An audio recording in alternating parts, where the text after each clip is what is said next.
Hello everyone, this is Harry Krueger, Game Director of Returnal. Hey everyone, this is Gregory Louden, the Narrative Director. So today we're really pleased to be here to talk about the latest free expansion for Returnal called Ascension. Ascension contains two modes, one being the co-op and the other one being our new endless mode called the Tower of Sisyphus. Approaching the base of the tower. Can't see the summit, but detecting unusual energy readings from inside. The Tower of Sisyphus is our new endless mode, which is intended to provide some new secrets, some new narrative content, and a new endless challenge for players to sink their teeth into.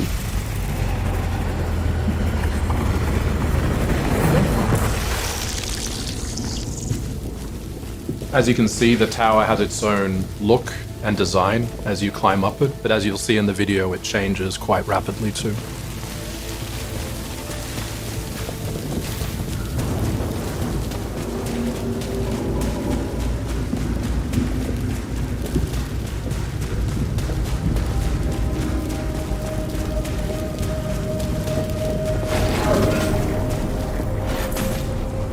Okay, we've arrived in the tower atrium.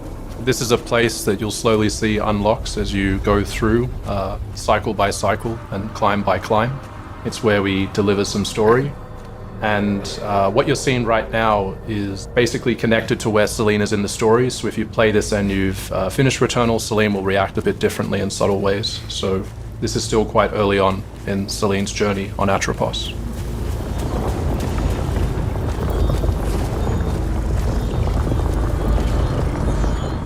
So in the Tower of Sisyphus, we wanted to take the strongest elements of Returnal's combat and distill them into a very focused package full of intense action.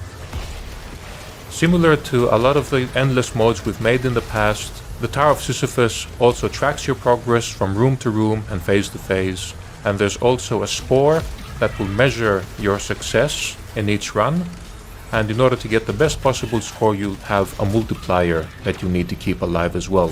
This will be a very familiar element to players who have been accustomed with our previous games, and we felt this is a great way to add some depth and replayability to Returnal through a familiar package but with an entirely new twist. Yeah, when Harry talked to me about this expansion, I thought the idea of creating this infinite, sort of endless place where you could constantly climb was really great, and looking forward to you seeing more and more of it as you go ahead.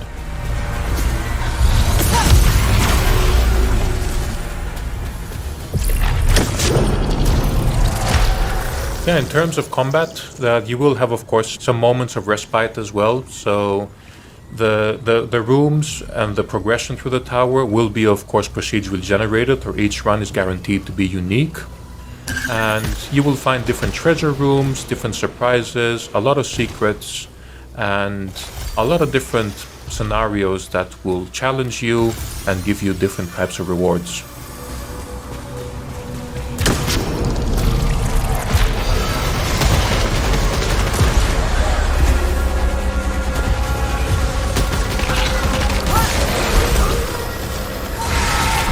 The structure of the tower is fairly straightforward.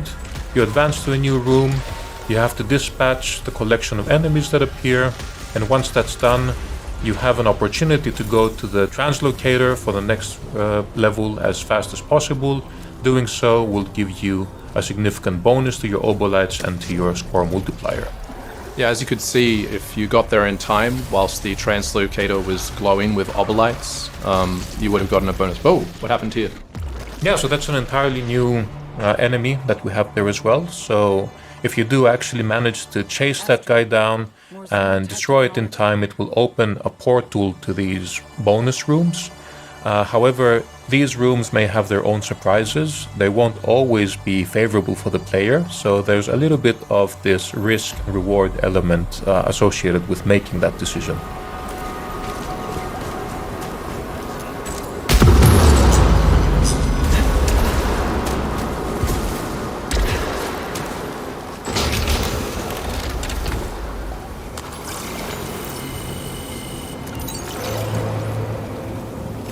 We've been really happy to see the reception that Returnal has gained with the community, and players have responded really positively to like the core combat and the second-to-second gameplay. And we really wanted to just build an entire mode around celebrating that and also rewarding skill for players and just seeing how high you can get in the Tower of Sisyphus. Much like the myth of Sisyphus, you are destined to keep pushing the boulder up as high as you can, but death is inevitable. You will reach a point where the odds are stacked so unfavorably against you that progressing will require a tremendous amount of skill and dedication. So we'll be actually really excited to start seeing how far players can get.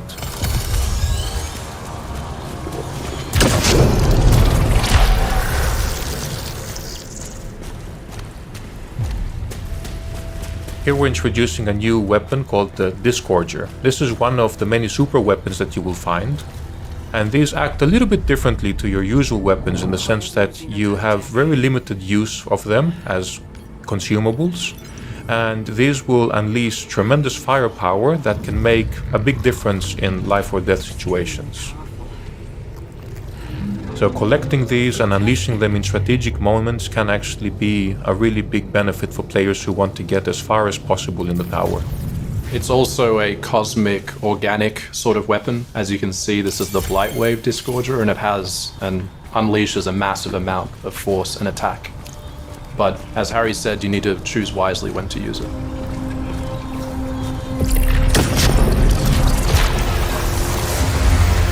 Yeah, and you can keep stacking these as you keep collecting them. And in the beginning, as you get acquainted with the content, you will likely be reaching for these a bit more frequently. Here we go.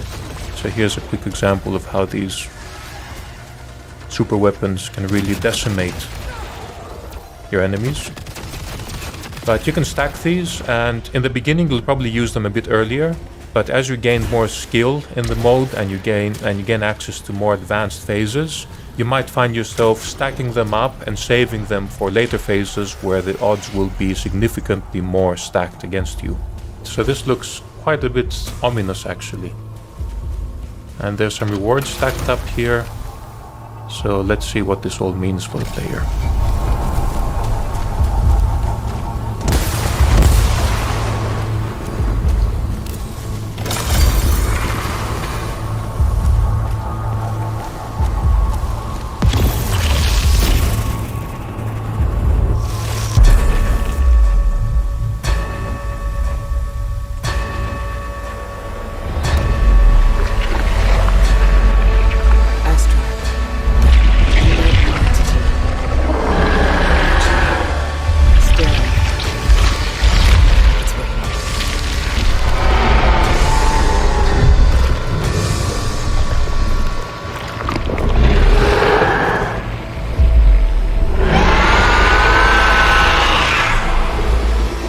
Okay, here we go.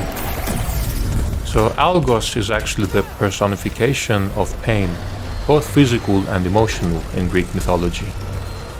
And I guess just looking at the onslaught of bullet patterns and attacks, you can see why that was such a fitting name for this encounter. It was also a place for our VFX team, as you can see, to go wild with our tentacle technology and do something pretty special and completely simulated.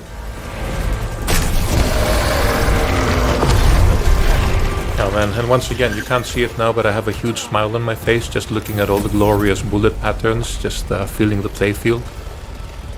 So aside from, of course, the engaging challenge that they provide, I think they do create their own unique aesthetic that we're quite proud of being a central part of Returnal's unique identity.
Oh wow, okay, that didn't work out. But yeah, one key difference with the main game is that here, when you actually die, you will resurrect inside the tower. This was designed so that you will have the lowest possible barrier of re-entry to keep trying to get higher and higher in the Tower of Sisyphus. There on the right you could see the device. You can access that at any time to actually check out the leaderboards, which is where you can see your highest score and compete against friends and foes for the highest possible ranking. In Returnal, we had the house. In Tower of Sisyphus, we have a new space Celine can uncover by using the bed here in the atrium. Let's see what happens.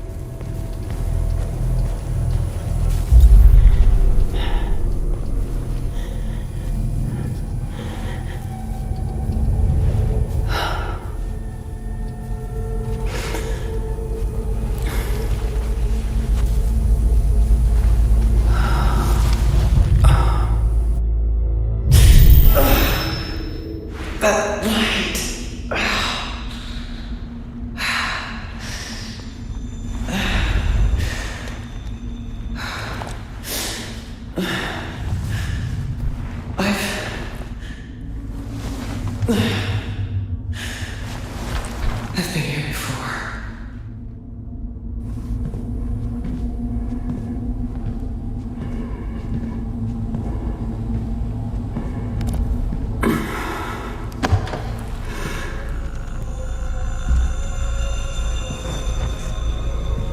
This corridor. I know this too.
Just a taste of what you can experience in the Tower of Sisyphus. As you can see, it's another first-person experience.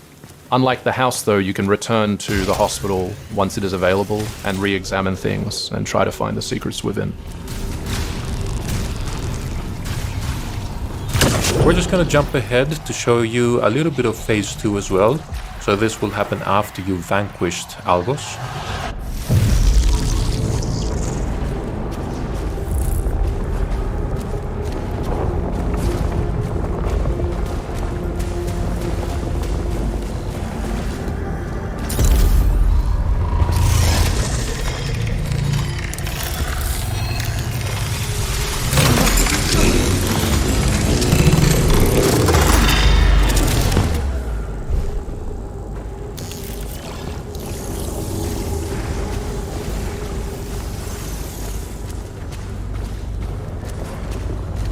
At the end of each phase, you'll get an opportunity to visit the Fabricator, where you'll get a chance to use all of the hard-earned obolites that you've accumulated. Here, as you're familiar with, you'll be able to purchase a variety of different items that will help you ascend higher into the tower.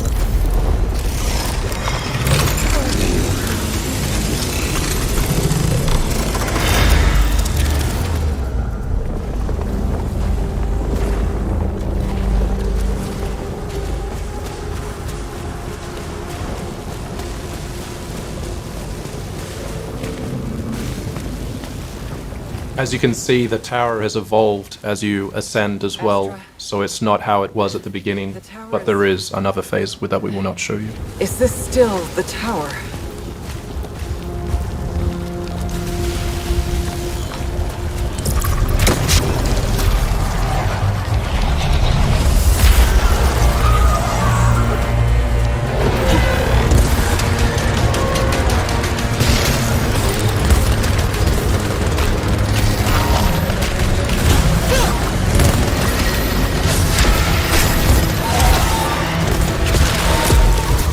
of Sisyphus will also constantly challenge you and challenge you further and further the higher you climb. The higher you climb, obviously the higher the simulation score you can receive, but the risk of going up is prevalent.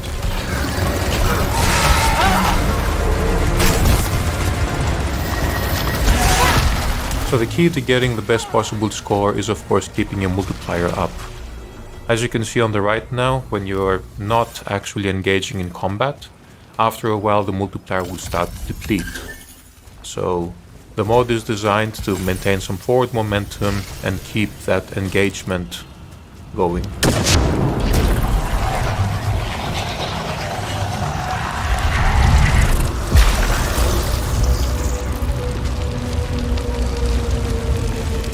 One of the new encounters that you'll have in the Tower of Sisyphus are these rooms where you will have these pre-charged fabricators where you have to choose one out of two options.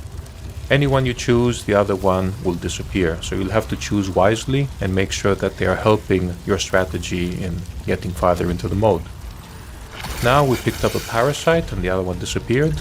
And there's actually a new type of parasite as well to be discovered if you play into the heights of the tower. The tower also features a lot of different hostiles that you would have encountered across Atropos. Be prepared for that as well. Yeah, in some ways it's kind of like a greatest hits remix, right? So they identified what were the strongest combat scenarios in the main game with a lot of the varied enemies that we have across all of our biomes. And here in the Tower of Sisyphus you'll get to encounter them all in entirely new configurations and some increasingly challenging scenarios. And also expect Algos to be haunting you throughout your ascent. Yeah, that guy just doesn't give up.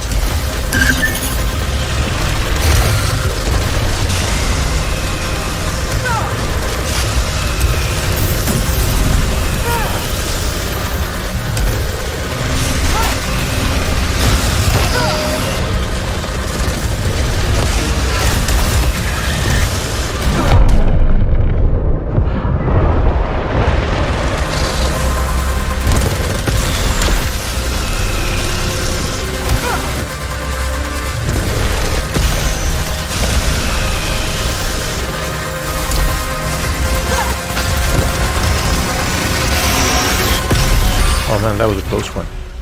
We hope you enjoyed this short sneak peek into our latest expansion called Returnal Ascension. We really look forward to seeing how this resonates with players ahead. Thank you everyone. Thanks for watching everyone. Enjoy.